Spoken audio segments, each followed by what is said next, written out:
EA have set a dangerous standard for The Sims 4. Years. Literally years. Do you think The Sims 4 is over and we're finally moving on to bigger and better things such as The Sims 5? Well, I'm sorry to burst your delusional bubble, but The Sims 4 has years left of its unwanted service.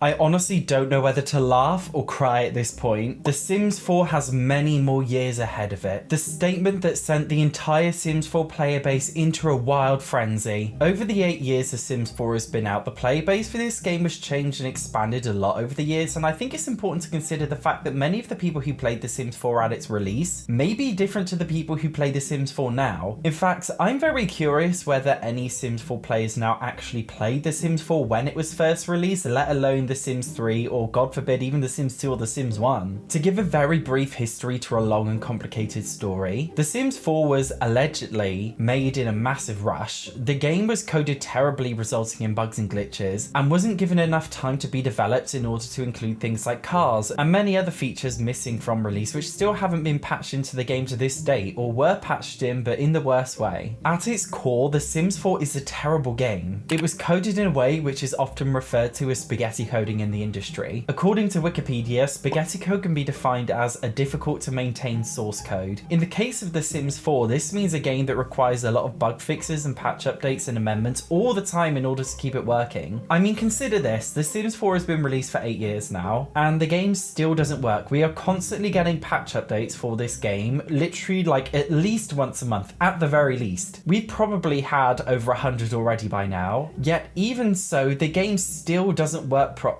You still cannot play the game once without at least just one thing breaking during a gameplay session. Whether it's seemingly a small issue or a big issue, The Sims 4 always has issues present in every single playthrough. Telling The Sims 4 player base that the game has many more years ahead of it sets a really dangerous standard for The Sims, including the reputation of both EA and Maxis. Are we supposed to just accept the fact that the game is broken whilst they continue to upsell us DLC like nothing is going on? My Wedding Stories, the most recent game pack before Go Wild, is literally broken and doesn't work at all. If after 8 years the game is at a point where even a small game pack with very isolated gameplay doesn't work, how can they continue to release new packs? In fact, I shouldn't have to ask that question because I already know. Kits. Kits are bite-sized pieces of art assets. Just like NFTs, they are overpriced pixels that add no value to your life other than fill the void you've artificially created in your brain, telling yourself that you need to buy Sims 4 DLC in order to make your life happy. In an idealistic world, sometimes I do admit kits can be a good thing. The latest kit, Little Campers, comes with a swing, a gameplay object usually locked behind Seasons or Island Living if you want it, a fire pit which is locked behind Outdoor Retreat by normal means, and an outdoor projector which is locked behind the movie Hangout stuff pack. Buying this kit means you actually get gameplay value. Not only are the art assets actually really creative and have a coherent and unique theme that we rarely ever see in The Sims 4, it also comes with gameplay. But then we have a lot of other crap, which is basically all the other kits. Releasing some 3D meshes of objects into a broken game, that's all kits really are. By telling us we have years left of The Sims 4, does that mean we have years left of art assets sold in the form of kits for years? And if so, what value does that bring to the game and the player base? Making money from selling a video game is obviously important. Every developer, every publisher wants their games to go well. But there's a big difference between capitalizing on an already good game and capitalizing on a by dictionary definition broken spaghetti coded nightmare of a game. I honestly wouldn't mind if EA and Maxis continue to upsell DLC for The Sims 4 if it wasn't a broken game. Instead of just ignoring the fact that it's a game and just treating it like it's a building simulator. The Sims has always been about playing it your way. You choose how you want to play. Whether you want to be a builder or a sim designer or play the game in a very specific way, it's always been open ever since The Sims 1. Although as it stands right now, I personally don't really feel like The Sims 4 is an inclusive game that lets you play how you want to play. Instead, I feel like it's upsold now more as a build simulator because build by objects don't break the game like gameplay does, just like cast doesn't break the game either. And seeing that EA allegedly favors making money over making the game playable viable, allegedly. I can see from their personal cash grabby business eyes why they say The Sims 4 still has years to come, but from the perspective of the player base, it's not really fair, and from the perspective of their reputation, it's kind of shameful too. The Sims 4 is the only core life simulation game released by a major publisher right now, and to this day it honestly surprises me so much that this is the case. Like, why does The Sims 4 literally have no competitors? All other gaming genres and subgenres have competitors. At the surface, this is obviously a good thing for EA because they have entire monopoly over the genre, therefore they get to make all the money. But at its core, this is the reason why I feel like The Sims 4 has got to the capitalistic place of shame that many of its players see it in now. Right now, we have Paralives on the way, a life simulation game that finally will contend with The Sims 4. Best of all, Paralives is not a base game. Unlike The Sims 4, which has a base game followed by a shit ton of DLC, Paralives will literally just be a game with little to no DLC and some free updates now and then. Dear EA, if somebody from your PR team is watching, I'd like to let you know that upselling DLC is not the only way to make your game financially viable in the 2020s. Yes, we live in a very capitalistic world, but DLC is not the only way to make money. Stardew Valley, although not a life simulation game, is a simulation game at its core, and also appears to have a very similar player base to The Sims 4. Unlike The Sims, Stardew Valley has no DLC, yet it has lots of free updates and continues to be a popular game and get sales. That's because DLC does not make a game successful. Let's be honest, this threat of The Sims 4 having many years left of it does not imply that we're getting years of free updates and service to the game. Sure, we will likely get years of patches and updates for free because, as I said before, The Sims 4 is a spaghetti coded game and will always require updates in order to keep it working. But that will of course also come with years of DLC. The reason why I said this tweet is a threat is because the word years has so many different interpretations. Years in plural could just mean 2 years, but it could also mean 5 years. It could also mean, God forbid,